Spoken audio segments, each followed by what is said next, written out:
Olá! Nosso programa Encontro Fraterno de hoje tem como convidado o secretário-geral do Conselho Federativo Nacional da Federação Espírita Brasileira, César Perry.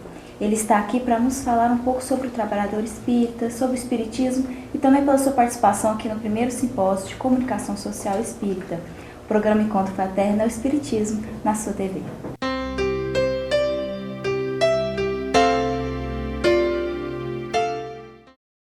Olá, César, muito obrigada pela sua presença. Nós agradecemos a oportunidade, Angélica, e saudamos a todos esses que acompanham o Encontro Fraterno. Para começar, nós gostaríamos de saber um pouco mais sobre a sua história dentro do Espiritismo. Como que iniciou no Espiritismo? Em realidade, eu comecei no Espiritismo desde criança. E nesse período de tempo fui passando por várias etapas de atuação em atividade assistencial, nas antigas mocidades espíritas, depois na organização e direção de centro espírita, de órgão municipal de unificação no interior de São Paulo, e depois como presidente da entidade federativa de São Paulo, que é a União das Sociedades Espíritas do Estado de São Paulo, e há 8 anos eu sou diretor da Federação Espírita Brasileira. Conte-nos um pouco sobre a Federação Espírita Brasileira. A Federação Espírita Brasileira é uma instituição antiga do movimento espírita nacional, foi fundada no Rio de Janeiro em 1884, mas a sua sede foi transferida para a capital, Brasília. E ela mantém algumas áreas de atividade que eu poderia simplificar. A editora, né, onde são editados livros de Kardec, obras clássicas do Espiritismo e várias obras, as principais de Chico Xavier e outros de autores diversos. A área federativa, que envolve o intercâmbio e o relacionamento com todo o movimento espírita nacional e que se concretiza dentro do órgão Conselho Federativo Nacional da FEB, e também atividades de campo experimental, tanto em Brasília como na antiga sede, hoje sede histórica no Rio de Janeiro, na Avenida Passos. O Conselho Federativo Nacional, ou CFN, ele está ligado à unificação do movimento, né? Fala um pouco sobre isso para nós. Sim, esse é o objetivo do Conselho Federativo Nacional. É estimular a difusão do Espiritismo, a prática com base nas obras de Allan Kardec e estimular a união dos espíritas e a unificação das instituições espíritas. O desenvolvimento dessas ações ocorre através da representação das 27 entidades federativas estaduais, por exemplo, a Federação Espírita do Estado de Goiás, que tem assento no Conselho Federativo Nacional da FEB. E ali são trocadas experiências, são analisados projetos, e hoje eu diria que os principais projetos que visam a difusão do Espiritismo, a organização e a melhoria das condições dos centros espíritas, partem de documentos que foram discutidos e aprovados pelo Conselho Federativo Nacional da FEB. Então é uma instância bastante importante e que tem uma ampla participação e envolvimento, né, dos representantes das entidades federativas de todos os estados do Brasil. E o que te motivou a trabalhar com a unificação? Essa atividade na minha vida ela surgiu de uma forma bastante precoce. Eu ainda era, inclusive, dirigente de uma mocidade espírita, mas bastante ligado à diretoria de uma entidade assistencial em Araçatuba, interior de São Paulo, quando no ano de 1965 eu fui indicado por essa instituição para representá-la junto ao órgão municipal de unificação. E de lá, desde esse momento, eu tenho participado assim ativamente em várias instâncias, né, com várias abrangências, de uma área que sempre me estimulou, me motivou dentro do movimento espírita. Nós consideramos que é indispensável a união dos espíritas, a união das instituições espíritas, para nós fazermos frente às necessidades do povo brasileiro, né? Para nós levarmos a mensagem de uma forma mais organizada, mais fiel aos princípios da doutrina espírita. E isso se consegue com a união de esforços. É importante ressaltar que essa unificação ela é a união, né? Essa que é a grande importância, né, entre os movimentos. Sim. Aliás, há um fato histórico muito interessante. No ano de 1948, ocorreu em São Paulo o primeiro Congresso Brasileiro de Unificação Espírita. Chico Xavier foi convidado e, não podendo comparecer, ele encaminhou uma mensagem que ele psicografou, assinada pelo Espírito Emmanuel. Essa mensagem se chama Em Nome do Evangelho e analisa, comenta um trecho, inclusive, do Novo Testamento, tirado de Dizeres do Cristo, para que todos sejam um. E aí ele desenvolve o raciocínio e deixando muito claro que o mundo conturbado espera de nós o atendimento das suas necessidades e que a união de esforços é indispensável para isso. Qual que é o papel do trabalhador espírita na unificação? Hoje em dia, nós temos que considerar que apenas a boa vontade e a boa intenção não resolvem todos os problemas, porque nós vivemos num mundo muito competitivo. Então, chegou o instante de nós nos preocuparmos com a preparação do trabalhador espírita. Isso tem sido implementado na Federação Espírita Brasileira há 9 anos, quando foram instituídos os cursos que hoje nós chamamos de gestão no Centro Espírita. E são nesses cursos que são fornecidas orientações simples, adequadas à realidade do movimento, mas de orientação e de apoio como o trabalhador deve se portar, desde a recepção de uma pessoa que chega ao centro espírita até as atividades doutrinárias, administrativas, de interação com a sociedade e de interação com o movimento espírita. Aí entra o trabalho de união e de unificação. Então, o trabalhador espírita ideal hoje é aquele que está bem informado e que pode estar interagindo não só dentro das suas atividades no centro, mas saber interagir com a sociedade e com o movimento espírita. O trabalhador espírita, para que ele esteja bem informado, a Casa Espírita ela deve promover encontros de capacitação ao trabalhador. Sim, isso já vem acontecendo em vários estados do Brasil, esses encontros de capacitação, de orientação, de apoio ao trabalhador espírita. E a Federação Espírita Brasileira, com a sua experiência anterior de um curso de gestão, lançou exatamente há 1 ano atrás um curso de gestão do Centro Espírita à distância pelo portal da FEB, que é o www.febnet.org.br. E com isso nós temos, inclusive, trabalhado na modalidade de ensino à distância pessoas de várias partes do Brasil. E o Pacto Áureo, qual que é a sua grande importância para a unificação?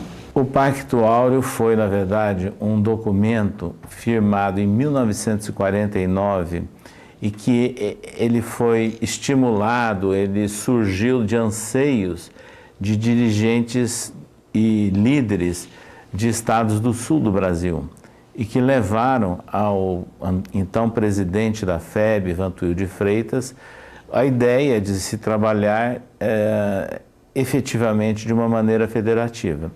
E com isso, então, foi assinado esse acordo de união. E aí levou o nome de Pacto Áureo, porque significa, na verdade, um acordo de ouro.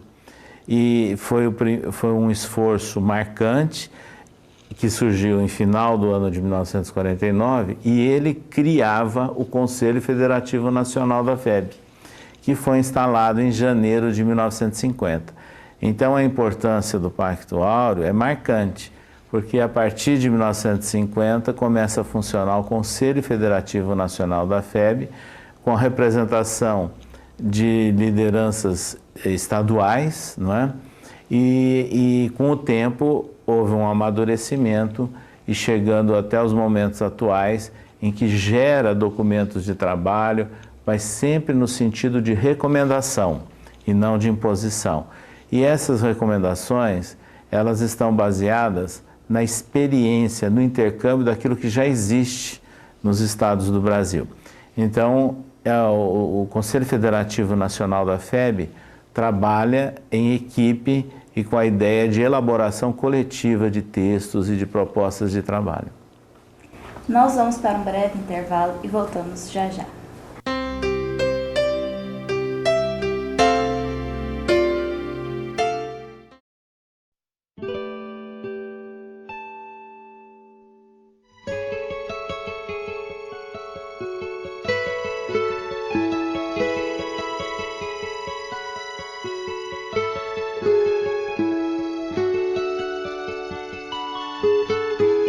A obra do Berço Maria de Nazaré está precisando de voluntários com disposição e boa vontade para trabalhar na produção e reparo de roupas e enxovais. Estamos precisando de voluntárias para bordar, fazer crochê, costurar. Quem não souber, nós ensinamos, é só nos procurar. Além disso, a obra do Berço recebe e organiza doações. E esse dinheiro é revertido em compras de material para o enxovalzinho, que é destinado às gestantes carentes.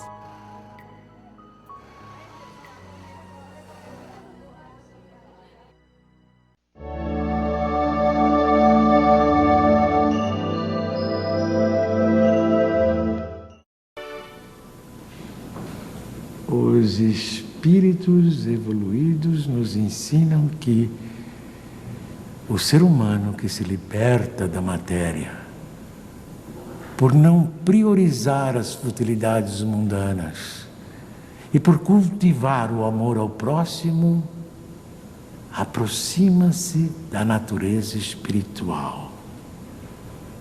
A moral dos espíritos superiores se resume como a do Cristo nesta máxima evangélica: fazer aos outros o que queríamos que os outros nos fizessem. Isto é, fazer o bem e não o mal. Neste princípio encontramos uma regra universal de proceder, mesmo para as nossas menores ações.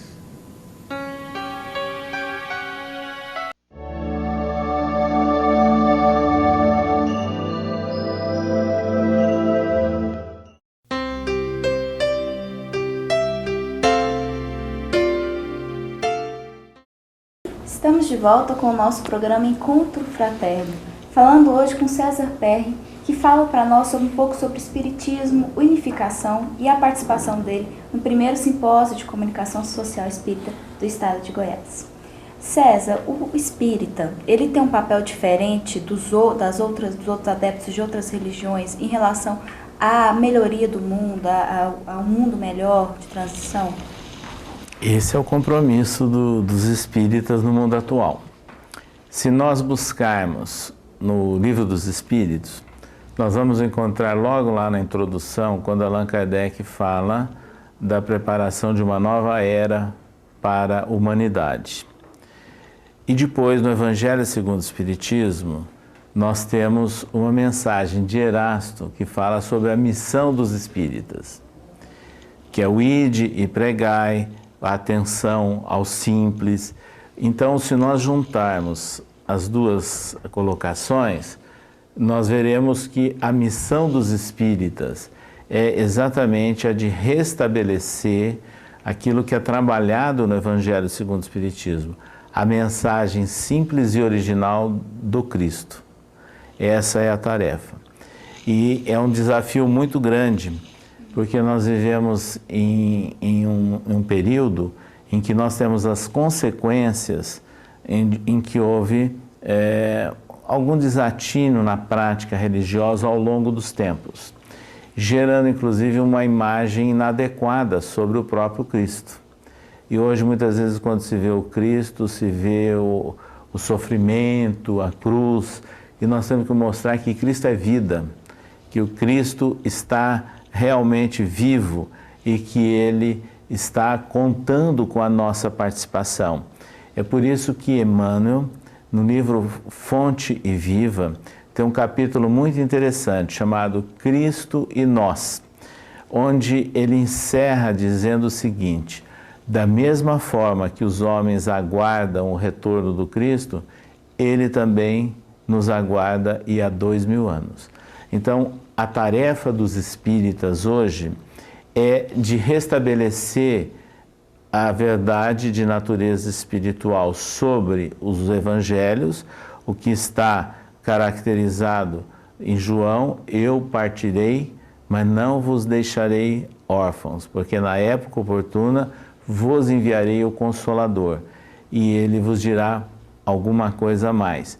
Então, é importante lembrarmos que este papel do Espiritismo de hoje é o de consolar, de esclarecer, de educar, para que as pessoas entendam-se como seres espirituais, mas, acima de tudo, respaldado nos princípios do Novo Testamento.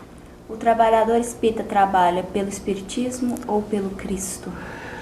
O trabalhador espírita, na verdade, em última instância, ele está trabalhando pelo Cristo.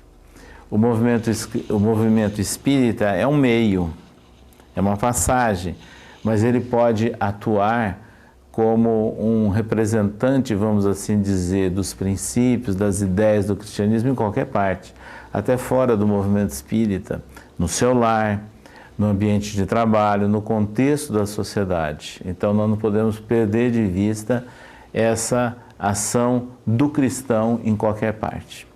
O Espiritismo ele deve trabalhar mais para ser aceito?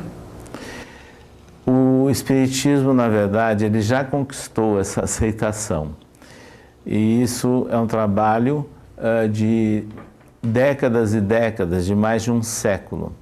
Porque desde o início, isso foi estabelecido por Bezerra de Menezes, quando foi presidente da Federação Espírita Brasileira, no final do século XIX, ele instituiu a assistência aos necessitados na FEB. E depois, muitas lideranças, como Batuíra, em São Paulo, Eurípides Barçanufo, no Triângulo Mineiro, Carbachuto, também no interior de São Paulo, e pioneiros em todas as partes, e aí se notabilizando Chico Xavier, a partir dos anos 1930, ficou muito patente o contato do espírita com as necessidades da comunidade. De tal maneira que um jornalista francês que visitou o Brasil em 1941, ao retornar, escreveu num periódico da França que os espíritas brasileiros são poucos e pobres, mas representam a caridade em ação. Isso em 1941. Então nós vemos que, em função de tudo isso, o espírita conquistou o respeito da população e das autoridades. E hoje os princípios espíritas expostos à mídia contribuem mais uma vez para mostrar, né, o que é a proposta espírita e o que é a ação espírita. Qual que é o aspecto mais importante da doutrina espírita? A ciência, a filosofia ou a religião?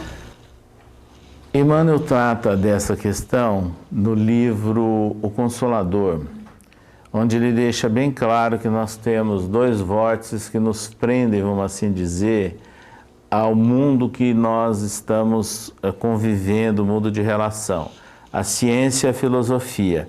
Mas eles têm um vórtice e um ápice, que é o sentimento religioso, que nos eleva, inclusive, a alma e que permite-nos, inclusive no nosso dia a dia, através de uma prática coerente com a moral cristã e com respeito ao próximo, nós valorizarmos tudo aquilo que possa representar o amai-vos uns aos outros como eu vos amei.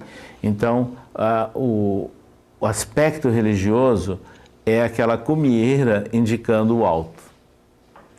Nós vamos para um breve intervalo e voltamos já já.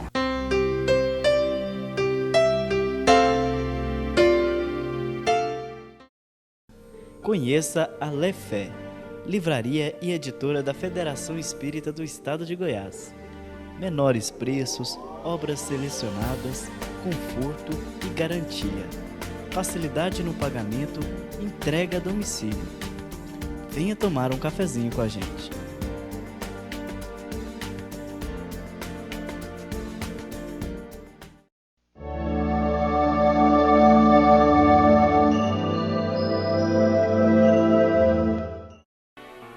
O Espiritismo, que apenas acaba de nascer, ainda é muito pouco compreendido em sua essência por grande número de adeptos.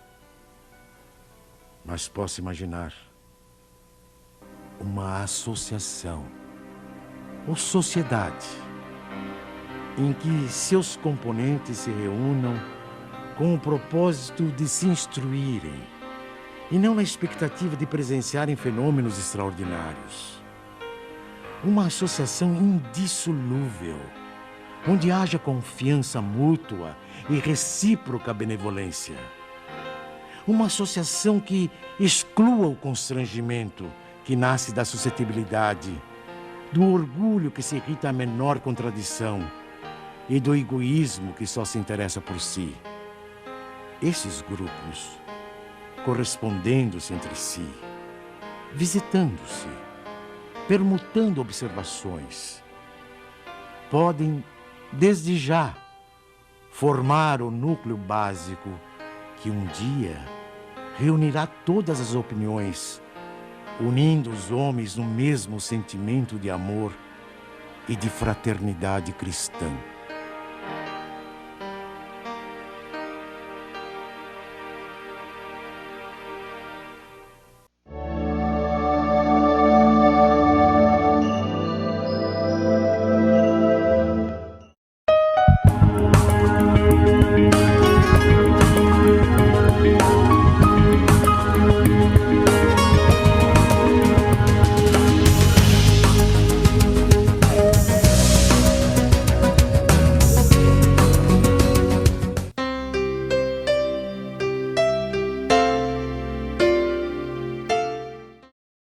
Estamos de volta com o nosso programa Encontro Fraterno. Hoje falando com César Perry, falando sobre espiritismo, sobre a unificação e também sua participação no evento aqui de Goiânia. Você veio a Goiânia para participar do primeiro simpósio de comunicação social espírita de Goiás. Como foi feito esse convite? Esse convite foi feito de uma forma bastante interessante, porque solicitaram que nós relacionássemos a ideia de união, unificação com comunicação. E nós julgamos bastante oportuno, inclusive, porque nós temos em documentos que foram aprovados pelo Conselho Federativo Nacional da FEB, orientação ao Centro Espírita, que tem alguns capítulos que mostram, né, e orientam como deve se montar atividades públicas dentro do Centro Espírita, e outras ações que caracterizam a área de comunicação. Depois nós temos um documento de trabalho mais recente, orientação aos órgãos de unificação, e que nas recomendações da gestão federativa estão ali como base várias ações de comunicação social. E agora, há menos de um ano atrás, foi divulgado o documento de trabalho chamado Manual de Comunicação Social Espírita. Então, quando nós juntamos esses 3 textos ou documentos de trabalho que foram frutos de uma elaboração coletiva dentro do Conselho Federativo Nacional, nós verificamos o quanto que a comunicação social pode favorecer a união dos espíritas. Porque a união ela se faz como?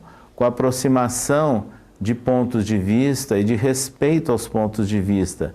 Isso é básico para a tarefa de unificação e para a concretização de uma gestão federativa. Você tem alguns trabalhos em DVD, né, relacionados ao tema da comunicação, como, por exemplo, capacitação de comunicadores e divulgadores dos centros espíritas. Qual que é o objetivo dessa obra? Esse DVD, ele foi motivado, inclusive, por uma ideia de nós juntarmos uma experiência profissional que já nós tivemos durante muito tempo de juntar uma experiência profissional que nós tivemos durante muito tempo como professor universitário e que atuei depois numa etapa mais final de nossa carreira junto a formas de processo de ensino-aprendizagem e também com a experiência espírita. Então nós procuramos reunir as duas experiências e mostrar a aplicação de alguma coisa técnica, mas de uma forma simples, adequada ao movimento espírita e as orientações que nós temos dentro do movimento espírita sobre a utilização de técnicas de comunicação. Há uma outra obra também de sua autoria em DVD, Como Fazer Palestras Públicas, Palestras Espíritas, né? Qual que é a importância dessa ferramenta, palestra pública, dentro da Casa Espírita? Nós consideramos da mais alta importância que os expositores hoje se preparem. Nós vivemos em um mundo onde nós não podemos mais viver daqueles arroubos ou tentativas de oratória que são características de décadas e décadas do passado. E hoje nós vivemos num mundo dinâmico, onde as pessoas querem ouvir uma mensagem objetiva, clara, simples, e para isso as pessoas têm que se preparar. E nessas condições, o expositor espírita, ele tem que também conhecer o público-alvo onde ele está atuando e adequar a sua palestra a esse público-alvo. Então, se nós pensarmos nesses termos, nós estamos dizendo o seguinte: o expositor espírita, ele tem que saber modular o conteúdo, a forma da sua apresentação de acordo com o ambiente onde ele está trabalhando no seu dia a dia. Exceção feita aos cursos e alguns congressos que nós temos aí uma grande variedade de público-alvo. Mas a mensagem nossa hoje, ela necessita ser melhor preparada e ser mais direta de acordo com as realidades onde nós estaremos atuando. O que é uma grande importância para o comunicador espírita é o conhecimento, né? Sim. O estudo. O que você nos fala sobre isso? O conhecimento ele é indispensável, porque quem tem conhecimento e depois vai convivendo com a prática, ele sabe adequar as duas coisas e juntar essas duas peças. Agora, nós não podemos ficar mais naquela época da valorização do conteúdo, do conteudismo, porque muitos expositores no passado queriam demonstrar conhecimento. Então falavam, entravam na área da filosofia, na área da ciência, sem adequar aos anseios e ao nível de conhecimento daquele público-alvo. Então só o conteúdo por si só não resolve. Agora, quem tem conteúdo e tem experiência, às vezes sabe tratar de um tema complexo, mas de uma forma simples, para que a pessoa o entenda. Como você vê o cenário da comunicação espírita hoje? A comunicação espírita no Brasil, ela tem melhorado sensivelmente. Várias entidades federativas estaduais já têm algum núcleo de trabalho de comunicação social funcionando e até estúdios, nós já conhecemos várias, que fazem inclusive a geração de DVDs, de montagem de videoaulas, e temos notado também o crescimento da Web TV através do próprio portal de uma entidade federativa estadual. Então são várias formas que nós notamos onde a federativa vai ao encontro apoiando o Centro Espírita, e essa é a sua tarefa. César, nós agradecemos muito a sua presença aqui no nosso programa, esclarecendo um pouco mais sobre a comunicação e a unificação. Obrigado. Nós nos vemos no próximo programa.